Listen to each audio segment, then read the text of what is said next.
Thank you very much for that, Rebel. And Clockwork, apparently we need to look towards CBL. Now, I don't know about you, but CBL is a very important acronym because it stands for Carrying Bottom Laners. So I think Team Wales are all set for a surprise victory now.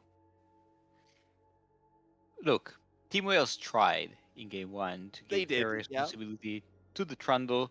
It didn't end well. It didn't end well.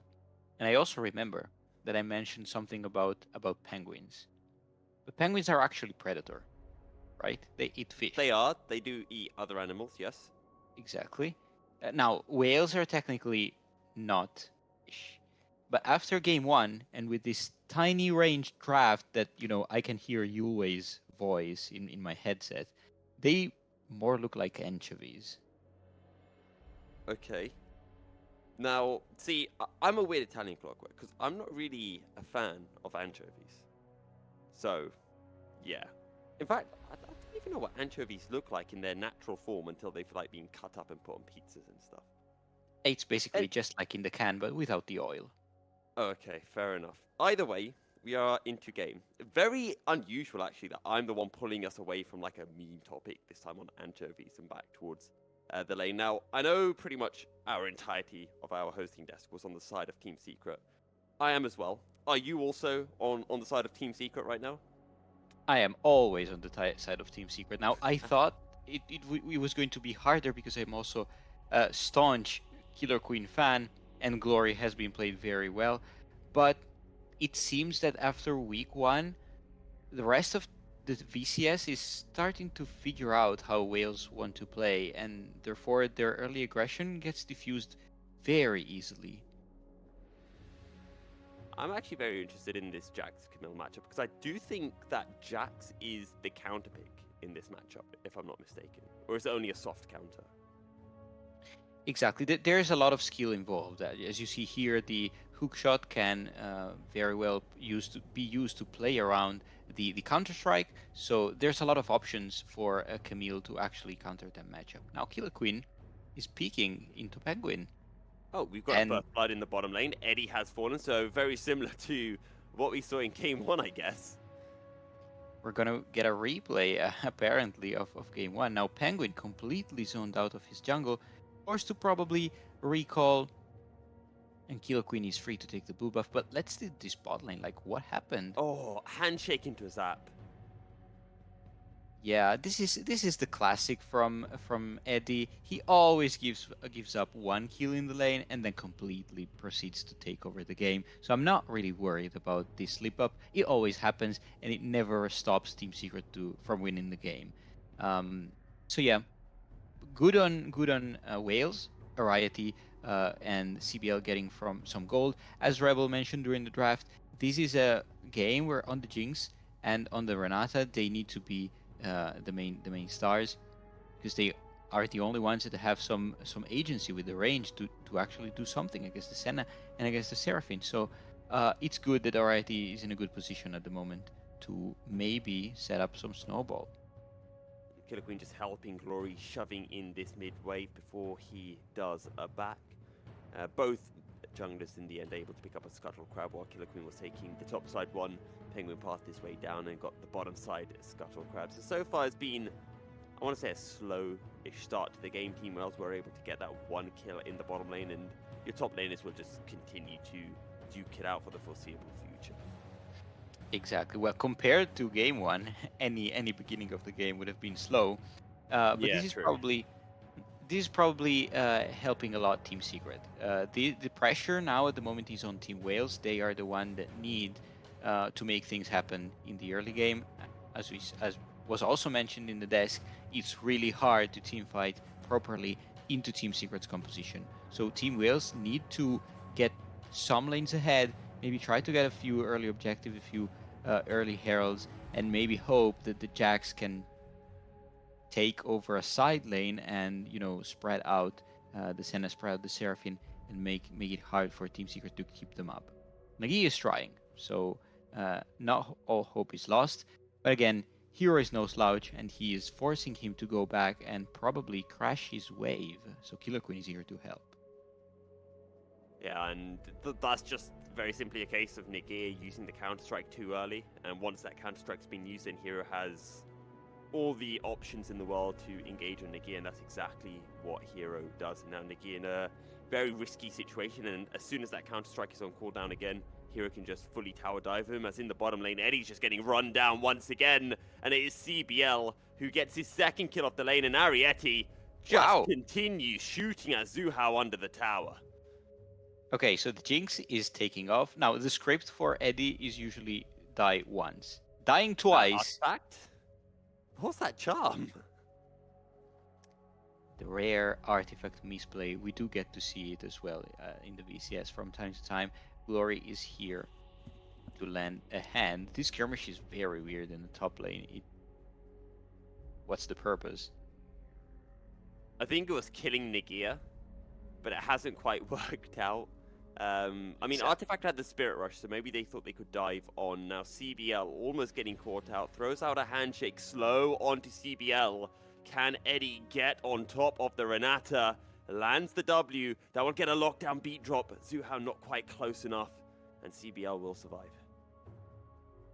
Eddie on the verge of getting another kill. Now let's see the second off-script kill. Eddie is walking very far forward. Doesn't respect at all the handshake and the traps from Ariete. So this puts the Sen and the Seraphine on a bit of a back foot. Not all hope is lost anyway for them. They just need to get to team fight, shields, heals, and now engages. Good flash from Glory, trying to Spirit Rush away. Should be able to get out to safety. Hijacking that Spirit Rush, so critical for Glory. But now Eddie and Zuhao are on the offensive. Has another Spirit Rush to be able to get away from the beat drop. And Glory is out scot-free, just having burnt the flash, but so did Artifact. I guess our man Carix would be very proud to see this game in both game 1 and this game here. Oh, Killer Queen, stop, please. What are you doing? You have no mid lane priority. Heartbreaker's over the wall, lucky to be able to survive, and then says, hey, there's a Drake, and let me start on this. Very, very awkward for them. I still think, well, they can't here take Dragon because Killer Queen is too low, so Penguin just goes in. Killer Queen, you're sprinting your team down, buddy. I know you like to play aggressively, but there are some times where you can and when you can't play this aggressively, and now all of a sudden, Team Secret are the ones with a priority in the river.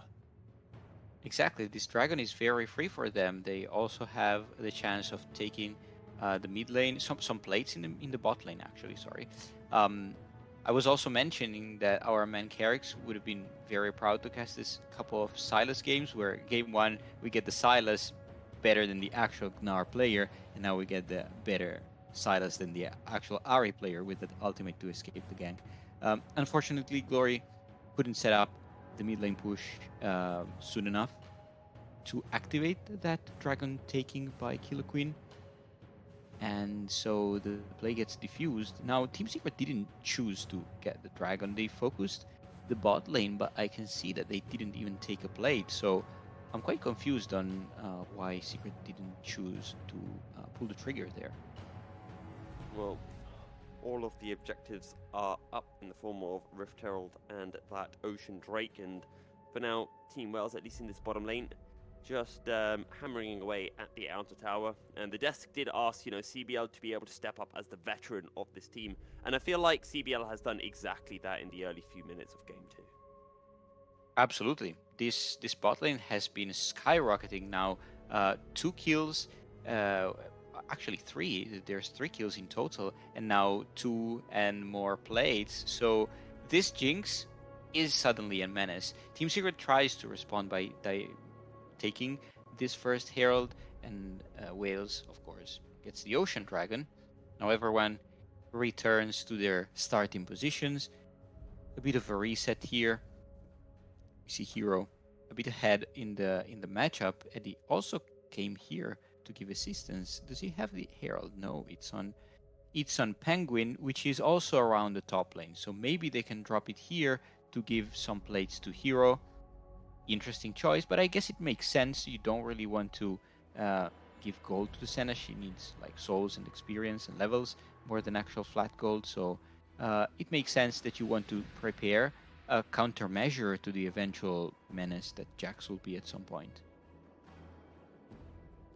I feel like for Team Secret, at least with Penguin, you can drop that Rift Herald in either the top lane or the mid lane, and you're fairly happy. Probably not in this bottom lane. I think right now for Eddie and Zoo, how the aim of the lane is to just survive and not give over any more kills to Ariete. Because if that Jinx gets more kills, if that Jinx gets stronger, team fights are going to become a lot more difficult for Team Secret. Absolutely. And here, the thing is, Team Secret have a lot of shields and heals. So Team Wales absolutely need to pick one target and absolutely melt it down.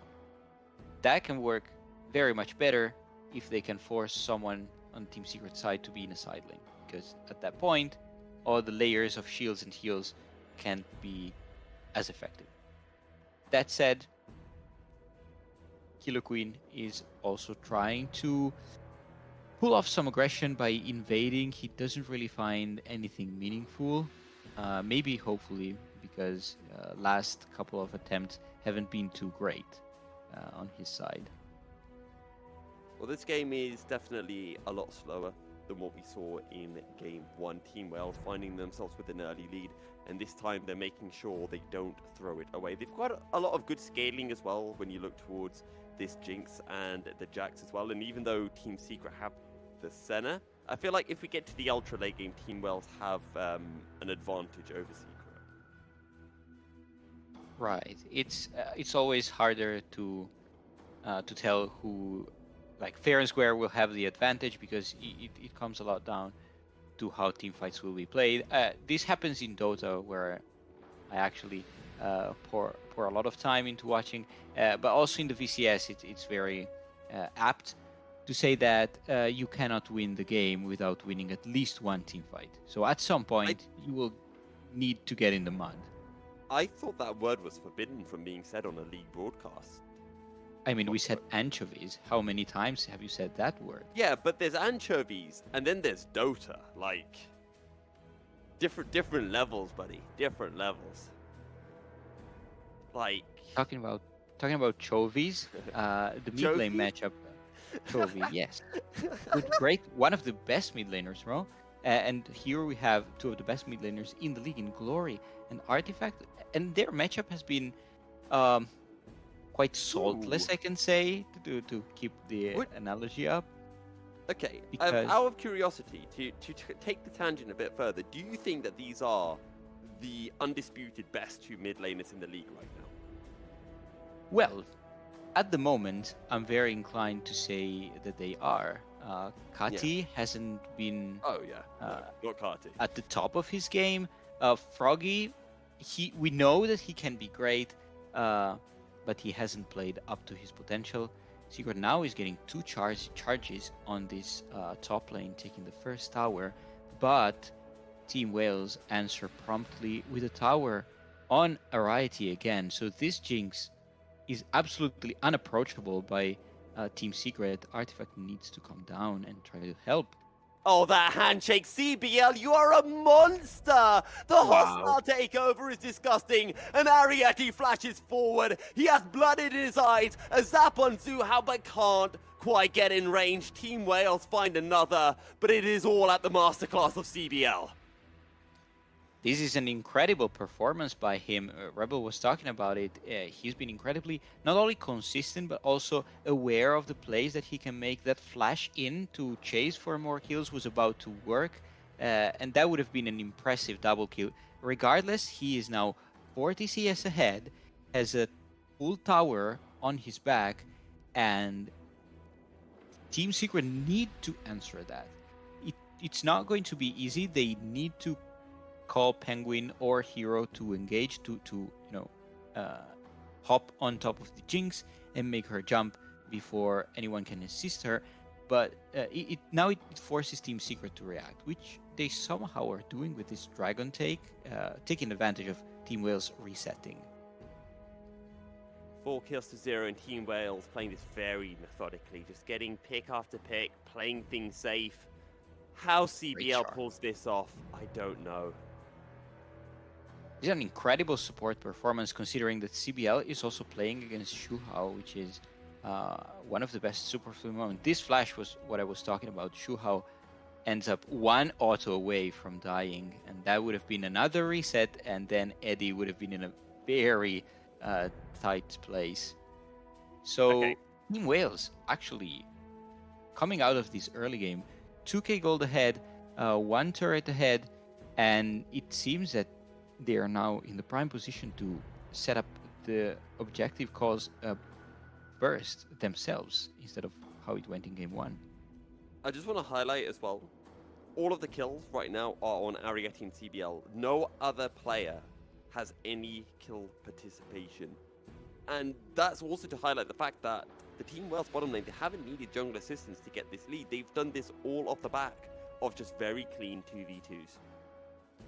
It's a very good thing that you point out, because we talked about in game one how Killer Queen is the engine of the whole team, and he's now kind of doing the opposite. He's like a brake. The engine. I think he's put the engine in reverse right now as he gives over Team Secret's first kill of the game. Meanwhile, the bot lane has earned all the advantages for themselves by themselves. So this is another page that we need to add to our notes on Team Wales. Penguin now takes advantage of Killer Queen's death to take another Herald. Very valuable now with the mid lane tower not so healthy.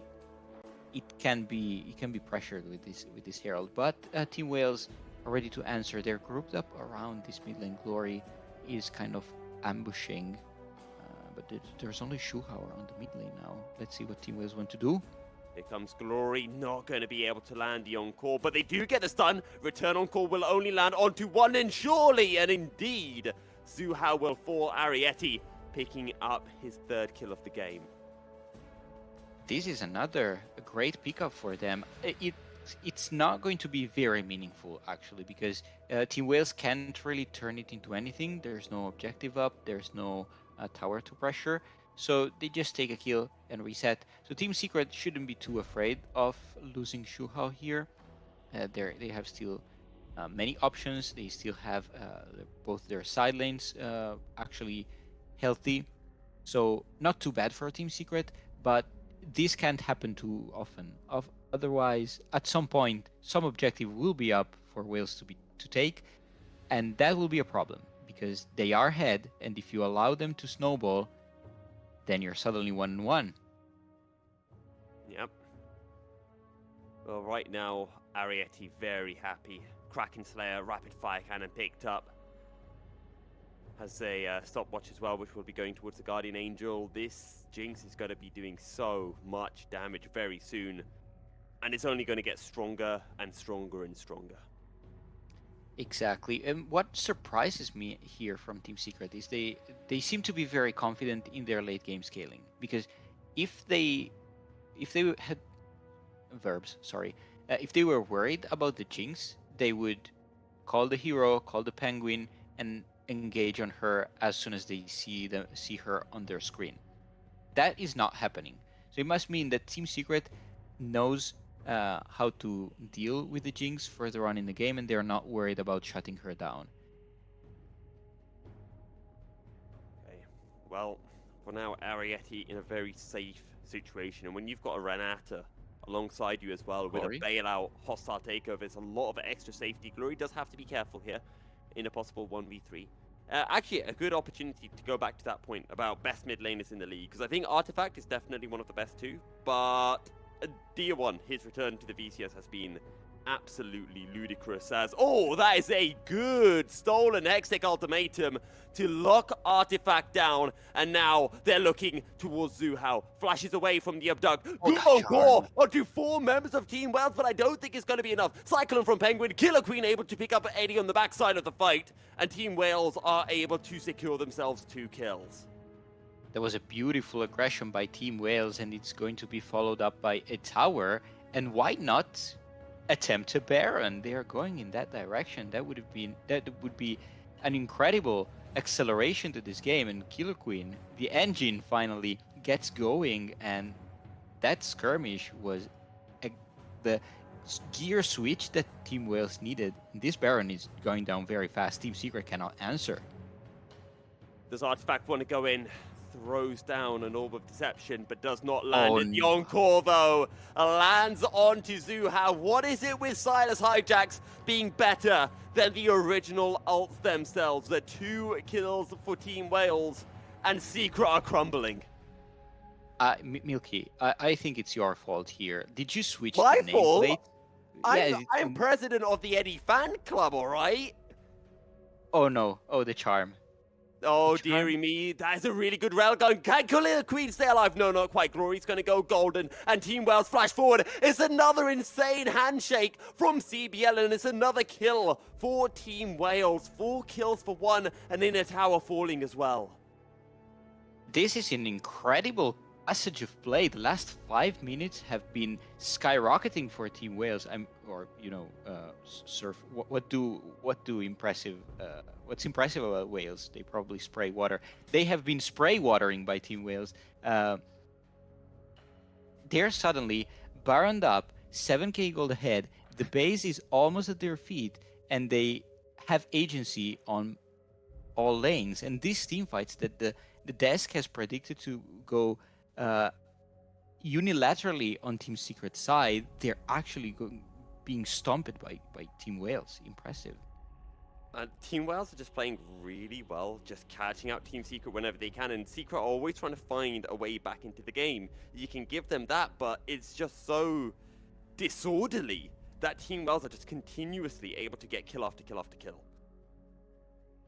Exactly. This is a good charm by Artifact, but there's not enough damage, and Killer Queen almost even manages to get the reset from the bailout. And here CBL, what a Renata masterclass! He's hitting all the skill shots, and he's not leaving any room to breathe to Team Secret. It's been such an incredible support performance. We rarely see them on the VCS after a split of Leona and Nautilus. Seeing such enchanter picks being played to this level of proficiency really warms my heart, and it also warms my heart that there are many more support stepping up to the play, in addition to B, in addition to Taki. Now Shuhao and CBL in game 1 and game 2 have been popping off, so from a support main, this is great to see. Engage onto Nagia in a 1v2, but Nagia more than happy to take this trade and force his Penguin away. Hextech ultimatum under the tower. Now a teleport as well. No. Can Nagia stay alive for long enough? Nagia gets the kill! 1v2 under tower, and Nagia gets 1, and Glory's going to clean up the second. And look at the other side. The push is keeping up, and this tower is going nowhere. It's just staying there. They're waiting for another wave, but they still have 3 minutes of Baron. Timer must be wrong. Okay, that's the respawn. The Baron has just gone, but the tower is still being pushed. Alright, he has a lot of range, and it's really hard for the Senna and the Seraphine to counter push this lane. They managed to do so. Team Wales just prefers not to overextend. Also, Artifact was coming for the flank, so wise decision. They are not in any hurry, and another objective will spawn in a long time. So good to actually go shop and refurbish their power spikes, their inventories. Now there's 3 items on the Jinx, which is 5-0 and 5, which are with a massive CS advantage. So Team Wales can now force a team fight for whatever. Like, they don't need an objective to get fighting. No, they can bend Team Secret. And I feel like maybe the issue in game 1 wasn't, Team Wales themselves. Maybe the issue was just Silas and Senna. Maybe Silas is destined to just win games, and Senna is just destined to lose games in this series. That's probably what's happening at the moment. And Penguin, he's playing a completely different game from the previous one. He is looking constantly scared to go in, always running away and never running in. So this Wukong actually not having any impact in this game, which is the criticism that the desk put forward during the pre-game, and now it's coming afloat very prominently. We have seen him struggling a bit to impact this game, and it's been what helped Team Wales get ahead, because bot lane was completely unchecked. Maybe Penguin should think about this for Game 3 and try to set up Eddie and Shuhao a bit more, because now that Jinx is really hard to kill. So I'm going to put a new narrative forward here, and that's the narrative of jungle taxes. So you know how jungle taxes normally work, right? You go to a lane, you steal away some minions, right? Exactly. But there is a Killer Queen jungle tax, a hidden tax that only Killer Queen imposes. And what that is every now and then he will sprint it down in games to see if the rest of his team are worthy of his talent. And that's what he's been doing. And now I think Killer Queen's realized, you know what? My team is worthy of my talent. They are worthy of me being their queen. And now we're going to see Killer Queen start to pop off. Maybe not this game, maybe in Game 3. That is very relevant to the actual feudal period, where the royal families just started a war for no reason at all to check if their citizens and followed up in the actual intention. And this is what Killer Queen is doing right now. He's like, okay, we're doing Baron. Are you with me or not? And Glory says, no, I'm busy killing a penguin over here. Super Mega Death Rocket will not land from Ariete, as most of Team Wales are turning away from the Baron, and Ariete and Killer Queen are just going to be able to secure the Baron. Nagia diving in! Nagia will get killed. No! Yes, sorry, he does get Penguin. It was not the clone, and now Team Wales will just run through the remaining members. Artifact will fall under tower from Killer Queen. Team Wales don't give a damn if there is in a tower. They will get the kill. They all pop their stopwatches, and they will survive. It is an ace for 2 for Team Wales as they march forward in the mid lane. Exactly as I said, Team Wales doesn't need any objective to force Team Secret to fight, and they find the fight completely far away from the Baron, and that ends the game, absolutely. Now there's just a few towers, but they're made of paper at the feet of Variety, and he's just mowing them down. They don't have to wait. They will wait. There's the Hex Gates, so they will reset and wait a bit more for the final push. This game, however, is really hard to come back for Team Secret, and it's really puzzling because I also agreed with the desk that this should have been a very one-sided game on the side of Team Secret. This comp looks way better when it comes to 5v5, but Team Secret never got to that position. Team Wales pulled ahead on basically, well, all lanes, but mainly bot lane, and from that, Team Secret had no answers. I feel like Ariete and CBL have had a complete measure of Eddie and Zuhao. Not just here in Game 2, but I feel like in Game 1 as well, before we started getting like a lot of jungle intervention, I feel like Ariete and CBL were winning that lane. And I think one of the big differences is that Nagia hasn't been in a horrible counter matchup, so he can actually play the game. And Glory has done very well into Artifact. Absolutely, they're developing this chemistry of mid jungle that has basically made the difference from the great teams and the not so great ones. And Team Wales seem to be getting closer to the second category. This was Team Secret thinking that they could go on to 2 members, and then look at that hostile takeover. That was just incredible by Shuhao. Completely out of vision. No one on Team Secret. What? Well, Team Secret looked to make a play. They looked for a desperation play, and the desperation play will not succeed. And they're using the Hex Gates. They want to chase onto Eddie. They want more. They want the ace. They will secure themselves the ace, and Team Wales will secure themselves a Game 3 against Team Secret. We might have been let down by yesterday's Whale losses against Genius.